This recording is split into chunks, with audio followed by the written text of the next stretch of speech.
Hello friends, welcome to new video. Equation of potential energy. Hello students, welcome to new video lecture which is second chapter work power energies, second lecture, next video lecture, which is nothing but the equation of potential energy. So today we are going to discuss about equation of potential energy. Okay, so today we are going to discuss about it, equation of potential energy. So before starting the lecture, we will know what is meant by potential energy. Okay, so potential, we always said that I can do this work, I had the potential. Potential means what? Holding capacity. Potential means what? Here potential is defined as a holding capacity as per norm. But see, for potential energy we can discuss it as well. That is, one object is here, sorry, the pens are not working properly yet. One object is there which is placed over some certain height, that is the height of object is taken as h. यहाँ पे h क्या है? हमारा height है. किस चीज़ का height है? एक ऑब्जेक्ट का, जो कि एक पर्टिकुलर सिचुएशन के ऊपर हमने हैंग किया है. नेक्स्ट, अब यहाँ पे तो हम लोग क्लियरली बोल सकते हैं कि ये उस ऑब्जेक्ट का पोटेंशियल एनर्जी है, no problem. But potential energy का फिर इक्वेशन क्या है? Height is equal to potential energy? No, height is not equal to potential energy. Potential energy is defined as the energy stored object due to position, due to its relative position. Relative position की वजह से जो उसके अंदर एक energy stored होती है उसको कहा जाता है पोटेंशियल एनर्जी. एग्जाम्पल के तौर पर हम लोग ले सकते हैं and the apple which is grow on the tree. Okay, not the apple which is fall on the ground. The apple which is stored और the fall on the ground has nothing but zero energy. उसके अंदर कितनी energy है? तो zero है. लेकिन जो एक हाइट के ऊपर, उस फांदी के ऊपर, टहनी के ऊपर जो एक फल लटके वाला है, उसको ये हम लोग क्या बोलेंगे? यहाँ पे उसका पोटेंशियल एनर्जी बोलेंगे. That is nothing but the potential energy of that apple. Now in this case what we are going to study, that is potential energy. Potential energy क्यों होती है, मतलब क्या रीज़न है कि ऑब्जेक्ट के अंदर पोटेंशियल एनर्जी आती है? Potential energy is nothing but the energy which is always move toward the ground, and ground की साइड एक ही एनर्जी लगती है, ग्रेविटेशनल फोर्स, बराबर. सो यहाँ पे जैसे हम लोगों ने काइनेटिक एनर्जी के इक्वेशन में देखा था, पोटेंशियल एनर्जी के इक्वेशन भी हम लोग सेम बोलेंगे. That is, for kinetic energy we have taken work done is equal to force और work done is equal to energy. And यहाँ पे energy is nothing but the potential energy. यहाँ पे एनर्जी क्या है? हमारा potential energy. Now work is nothing but the force into displacement. यहाँ पे वर्क क्या है? हमारा force into displacement. Make it equation first, इसको हम लोग इक्वेशन 1 बनाते हैं. देखो बच्चों, work done, force into displacement, as I have previously told you, that is work done is nothing but the product of force into displacement. In that if any quantity, a single quantity becomes zero, at that time whole work done should be zero. If displacement is zero, then work done also zero. If force is zero, then also work done is zero. And if both the quantities are there zero, at that time the work done is totally zero. On the basis of that we have applied the positive, negative and zero work as well. What is meant by positive work? The work which is done with the force of कितना degree angle के साथ चलता है वो? तो 0 degree angle के साथ में. मीन्स ये अगर ऑब्जेक्ट है, इसके ऊपर यहाँ से फोर्स लग रहा है, यहाँ पे डिस्प्लेस हो रहा है, दोनों लाइन्स एक में एक को पैरेलल है. पैरेलल होने की वजह से दोनों के बीच में का एंगल क्या है? 0. 0 angle means what? cos 0 cos theta में cos 0 इज इक्वल टू होता है 1. दैट्स व्हाट वर्क डन कौन सा था? हमारा पॉजिटिव. अगर हमने ऐसा फोर्स लगाया तो ऑब्जेक्ट मूव ही नहीं करेगा, मतलब cos थीटा क्या रहेगा? That is cos theta is equal to 90, और 90 का वैल्यू क्या होता है? 0. दैट्स व्हाट cos मतलब वर्क डन जो है 0 हो जाएगा. 180 मतलब क्या है? वर्क डन में फोर्स लग रहा है अपोजिट साइड में, इस साइड में फोर्स लग रहा है, और वो भी कहाँ से लग रहा है? ग्राउंड से लग रहा है. ग्राउंड से लग रहा है और डिस्प्लेसमेंट जो अपोजिट साइड में हो रहा है, तो वहाँ पे एंगल कितना रहेगा? cos theta is equal to 180, and 180 cos 180 का वैल्यू क्या होता है? -1. पॉजिटिव, नेगेटिव, 0 वर्क डन आ गया यहाँ पे. ठीक है, मैंने इसका ऑलरेडी एक वीडियो बनाने वाला है, आप जाके वहाँ पे देखिए कि वर्क डन क्या होता है. Now to study further potential energy, we know very well that is potential energy हमने क्या लिया, एनर्जी लिया, एनर्जी इज इक्वल टू क्या लिया है हमने, वर्क डन लिया है। वर्क का फॉर्मूला क्या है, force into displacement. Now force is equal to क्या होता है, force is nothing but the mass into acceleration, mass into acceleration. Very good. अब यहाँ पे एक नया कंसेप्ट इंट्रोड्यूस होता है, मैं आपको उसके बारे में थोड़ा सा हिंट दे देता हूँ। देखिए acceleration, acceleration means what,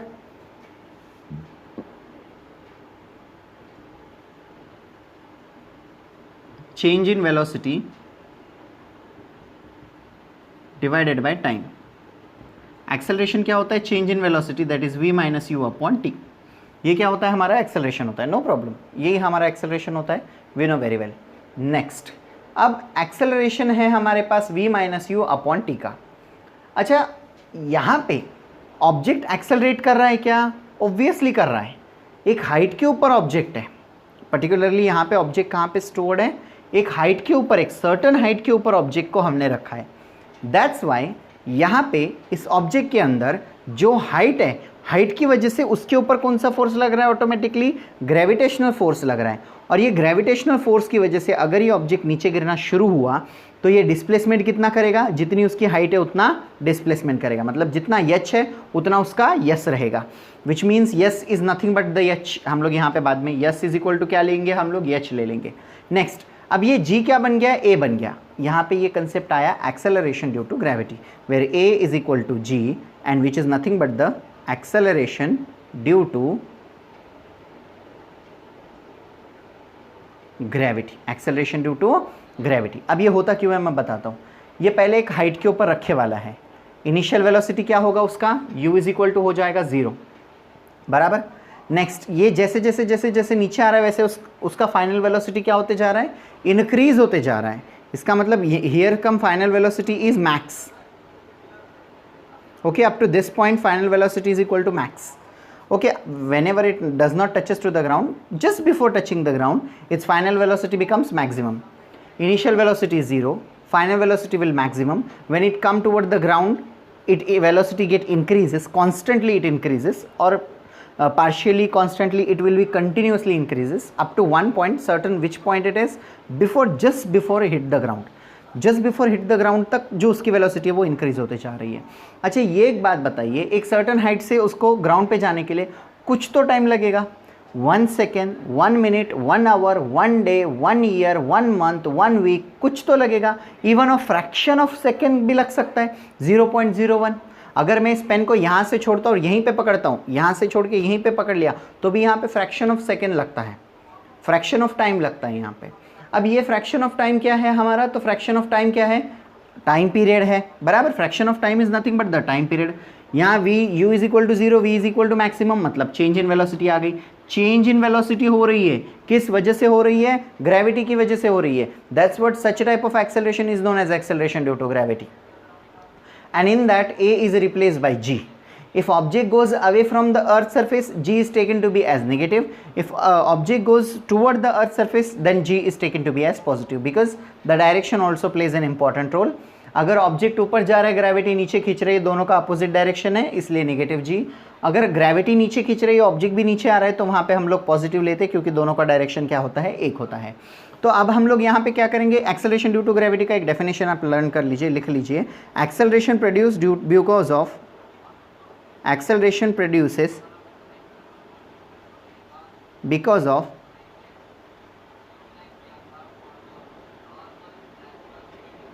gravitational force is called acceleration due to gravity. Okay, acceleration produces because of gravitational force is called as acceleration due to gravity. Next, अब इसको हम लोग f को क्या रिप्लेस करेंगे, that is f is equal to m g. M g क्यों, यहाँ पे g क्या इंडिकेट करेगा, a इंडिकेट करेगा। Make it equation second. Next, displacement कितना होगा, जितना हाइट है उतना डिस्प्लेसमेंट होगा, ऐसे तो नहीं ना। अब अगर मैंने यहाँ से बोला कि यहाँ से ऑब्जेक्ट गिर रहा है नीचे ग्राउंड तक, ग्राउंड से लेके इस ऑब्जेक्ट तक का डिस्टेंस जो है 10 मीटर है, समझ लीजिए, कंसिडर कर लीजिए 10 मीटर है। ऐसा तो नहीं होगा यहाँ से ऑब्जेक्ट छोड़ दिया तो वो 200 मीटर नीचे चला गया, नहीं, जितना हाइट है उतना ही वो नीचे जाएगा। अब समझो मेरी हाइट 6 फीट है, मेरा एक्चुअल हाइट 6 फीट ही है, तो 6 फीट से अगर मैंने ऑब्जेक्ट को छोड़ दिया ऊपर से, टो तक छोड़ दिया, मेरे हेड से लेकर टो तक अगर छोड़ दिया तो यहाँ पे जितना मेरा हाइट है उतना ऑब्जेक्ट जाएगा, मतलब मेरा हाइट अगर 6 फीट है तो ऑब्जेक्ट 6 फीट ही जाएगा, 36 फीट तो नीचे नहीं जाने से रहा। क्यों? जितना हाइट है उतना उसका displacement, that's what yes is taken as a H. तो make it equation third. Now put, देखिए मैंने इक्वेशन आजू बाजू में लिखा है, कंफ्यूज मत होइए, equation first, equation second, equation third. Now put value of equation second and third in first. क्या करना है हम लोगों को? इक्वेशन फर्स्ट में सेकेंड और थर्ड इक्वेशन का वैल्यू पुट करना है। तो हम लोगों को क्या मिलेगा? That is W is equal to, f की जगह पे क्या लिया हमने? mg, that is mg into s की जगह पे क्या लिया? h, मतलब W ही क्या है हमारा? E, और E ही क्या है हमारा? Potential energy. So potential energy is equal to mgh। Here's come your answer, where m is the mass of object, g is the gravitational force which is 9.8 or taken as round off that is 10, g होता है small g होता है 9.8, small g is equal to 9.8 और इसको हम लोग 10 भी ले सकते हैं, ठीक है। that is height, h means what? Height of the object, and again SI unit of potential energy, SI unit of potential energy is nothing but the joule which is indicated by capital letter J। Capital letter J से हम लोग जो है joule indicate करते हैं। Joule एक scientist का नाम है जिसने एनर्जी में बहुत ज़्यादा मतलब इसमें बहुत ज़्यादा रिसर्च अनुसंधान किया है। अब हम लोग देखेंगे इसके ऊपर एक न्यूमेरिकल। अब देखिए आप ये पूरा नोट डाउन कर लीजिए, मैं यहाँ पे इरेज कर रहा हूँ, बट आप ये सब कुछ जितना भी मैंने पढ़ाया है उस सबको अपने नोट डाउन कॉपी में या फिर नोटबुक में आप इसको नोट डाउन कर लीजिए। Now we are going to discuss about some numericals. So I have taken a random numerical, a random two numericals I have taken on the basis of kinetic energy as well and potential energy as well. But some of numericals I'll give you in homework also. So one numerical I have taken over here, that is like this: an object of mass 6 kg is placed above the earth surface at a height of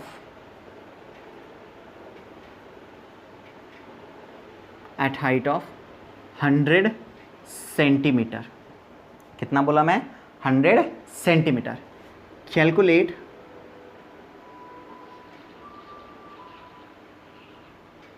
energy stored or possess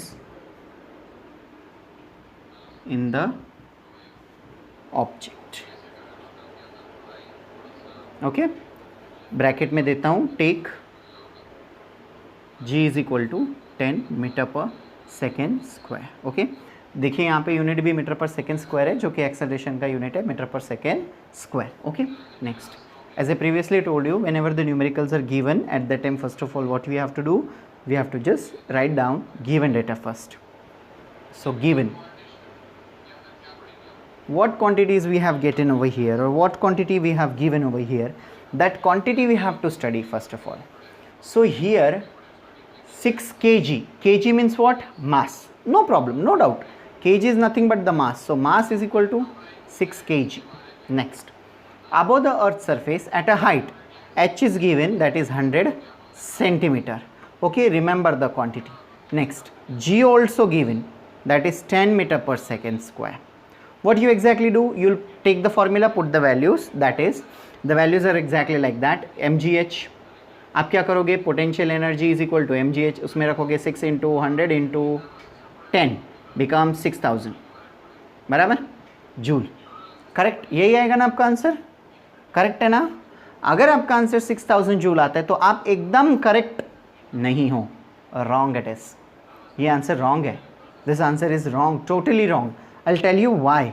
Because whenever the numerical, the given completed, in that given you have to learn that the quantities are given is in MKS or CGS. Third one also there, FPS, sorry. Third one quantity is also given, that is FPS. This quantity is meter kilogram second, centimeter gram second. FPS, you have to tell me what is meant by FPS, full form of FPS. And where it is used, ये आज भी use होता है, ऐसे नहीं है कि ये यूज़ नहीं होता है, it is also use, in which side it will be used or where it will be used, you have to write down in the comment box which is given below. Just tell me the answer, what is meant by FPS. So what exactly the problem is? Mine answer is to 6000 joule. It is correct also? No, it is not. Why so? Because one quantity is given in MKS system and another quantity, that is centimeter, CGS system. So what I have to exactly do, I have to convert this 6 centimeter into meter. What I have to do, that is I have to convert this centimeter into meter or kilogram into second. But for SI unit or SI system, will use only MKS system. That's what I have to convert this centimeter into meter. What I'll exactly do over here, that is conversion. For conversion, what I exactly do, height is equal to 100 centimeter, 1 centimeter, 100 centimeter is equal to 1 meter. For that, 100 divided by 100, 0 0 0 0 get cancel, 1 1s are 1, that is 1 meter. So height is equal to what? Height is equal to 1 meter. Correct it is. Now given completed, now formula. Now we'll took the formula. Now formula is exactly like this, potential energy is equal to mgh. Write down next. Mine teacher, they used to pronunciate this h as a h. They used to pronunciate this h as a h, and sometimes I also use this h. So don't get confused. If fastly I said no, I'll remember these things, and because of that I'll always say that. In the classroom also I now I take care of myself, but in the classroom also I said ki mgh.